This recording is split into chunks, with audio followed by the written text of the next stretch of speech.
Hai, Assalamualaikum warahmatullahi wabarakatuh. Perkenalkan, nama saya Aprilia Natasa, saya dari tingkat 2 kelas A. Di sini saya akan menjelaskan asuhan keperawatan hipertensi. Sebelumnya, kalian udah tahu belum sih hipertensi itu apa?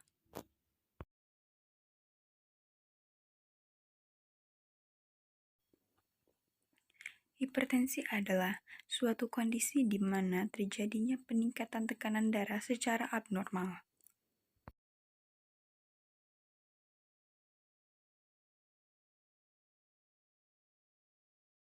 Hipertensi berkaitan dengan tekanan darah sistolik dan tekanan darah diastolik.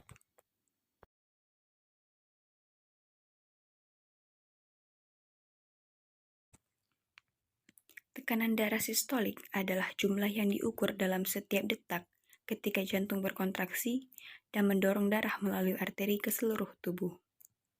Angka tekanan darah sistolik yang normal adalah sekitar 120 mm merkuri. Sedangkan tekanan darah diastolik adalah tekanan darah di dalam arteri saat jantung sedang berelaksasi sebelum kembali memompa darah. Normalnya adalah 80 mm merkuri.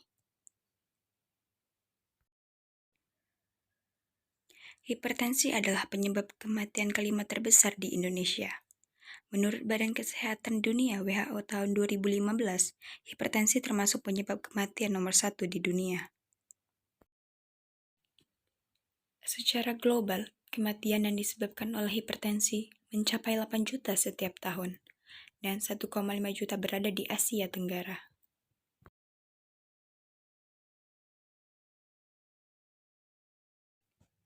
Penyebab hipertensi ada dua, yaitu hipertensi primer atau esensial. Disebut juga hipertensi idiopatik karena tidak diketahui penyebabnya. Beberapa faktornya yaitu antara lain genetik, jenis kelamin, dan pola hidup.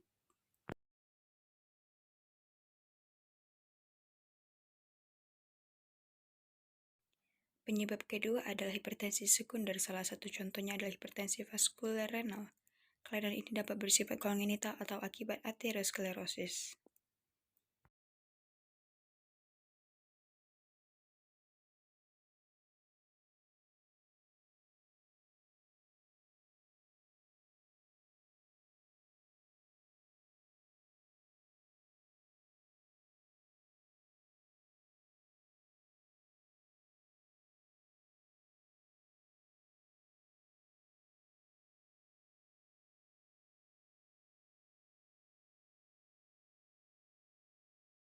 Pada pemeriksaan fisik, tidak terdapat kelainan apapun selain tekanan darah yang tinggi.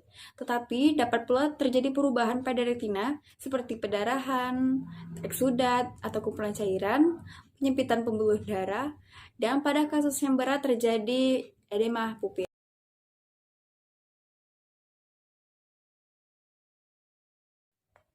Baiklah, langsung saja kita menuju ke diagnosa keperawatannya. Diagnosa keperawatan yang memungkinkan muncul pada pasien hipertensi yaitu ada dua, yaitu yang pertama adalah nyeri akut, yang kedua yaitu adalah intoleransi aktivitas. Baiklah, langsung saja kita membahas diagnosa keperawatan yang pertama yaitu adalah nyeri akut. Diagnosa yang pertama itu adalah nyeri akut berhubungan dengan agen pencedera fisiologis. Setelah kita mengambil diagnosa tersebut, maka kita dapat mengambil tujuan keperawatannya yaitu sebagai berikut.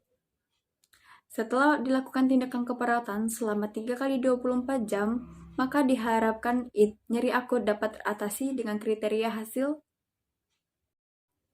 dengan menggunakan buku standar luaran keperawatan Indonesia. Kita bisa mengambil tingkat nyeri dengan kriteria hasil yaitu keluhan nyeri, meringis, gelisah, dan kesulitan tidur yang diharapkan menurun pada pasien.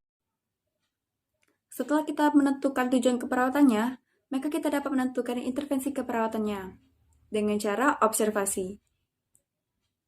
Dengan cara observasi yaitu yang pertama adalah identifikasi lokasi, karakteristik, durasi, frekuensi, dan intensitas nyeri. Yang kedua yaitu identifikasi skala nyeri pada pasien. Yang ketiga yaitu identifikasi respon nyeri verbal maupun non-verbal. Dengan cara yang kedua yaitu adalah terapeutik, yaitu dengan cara dengan cara menjelaskan penyebab, periode, dan pemicu nyeri, melakukan kolaborasi dengan cara pemberian analgetik kepada pasien guna mengurangi rasa nyeri pada pasien. Baiklah, langsung saja kita membahas diagnosa keperawatan yang kedua, yaitu intoleransi aktivitas. Diagnosa keperawatan yang kedua yaitu intoleransi aktivitas berhubungan dengan kelemahan. Setelah kita mengambil diagnosa tersebut, maka kita dapat menentukan tujuan keperawatan pada diagnosa tersebut dengan cara yaitu setelah dilakukan tindakan keperawatan selama 3 kali 24 jam, maka intoleransi aktivitas diharapkan membaik dengan kriteria hasil keluhan lelah, perasaan lemah, dan tekanan darah diharapkan menurun. Setelah kita menentukan tujuan keperawatan kepada pasien tersebut, maka kita dapat menentukan intervensi keperawatan kepada pasien dengan cara observasi. Yang pertama yaitu monitor kelelahan fisik dan emosional. Yang kedua, monitor pola dan jam tidur. Dengan cara kedua yaitu terapeutik. Terapeutik yaitu dengan cara sediakan lingkungan nyaman bagi pasien. Yang ketiga, dengan cara edukasi.